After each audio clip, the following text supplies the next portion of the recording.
Hello friends, आज हम 2026 में यूपीएससी के सी सेट के पेपर के कुछ क्वेश्चन को सॉल्व करेंगे। जैसे पहला क्वेश्चन है, the digit in the unit place of the numbers 6 की पावर 124 इंटू 7 की पावर 307। हमें पता है कि 6 की पावर कुछ भी हो उसकी यूनिट डिजिट ऑलवेज़ क्या आएगी, 6 आएगी। और वहीं पर अगर हम 7 को देखें तो 7 की साइक्लिसिटी जो रिपीट होती है वो चौथे टाइम पर रिपीट होती है, यानी कि जो पावर है वो रिपीट हो रही है 4 पे। तो हम क्या करेंगे, जो 7 की पावर है उसको हम 4 से डिवाइड करेंगे, जिसकी वैल्यू 76 आएगी, और रिमाइंडर क्या आएगा, 3 आएगा। जो रिमाइंडर 3 आ रहा है और जो यूनिट डिजिट 6 की थी उसको जब हम मल्टीप्लाई करेंगे तो हमारा आंसर 18 आ जाएगा, जिसका यूनिट डिजिट 8 है। वहीं पर इस बार एक और क्वेश्चन आया था जो इनकम से रिलेटेड है कि income is equal to the saving और एक्सपेंडिचर है।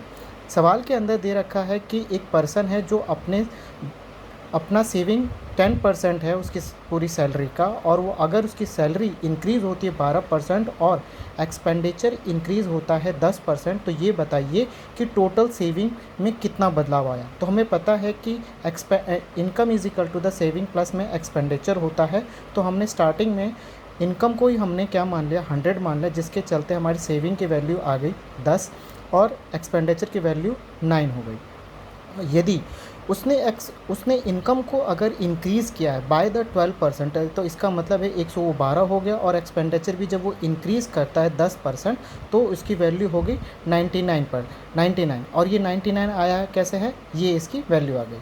तो सेविंग टोटल, अगर सेविंग की बात करें तो इतनी हमारे पास ये आ गई। तो percentage of the saving is equal to ये है कि 13% उसकी लास्ट में हुई और 10% उसने ओरिजिनल उसकी सेविंग थी। उसको हमने जब डिवाइड किया 10 से, ओरिजिनल वैल्यू से उसकी, और इनटू किया 100 से, तब जाके हमारा कट पिट के 30% इंक्रीज़ होगी उसकी क्या, सेविंग।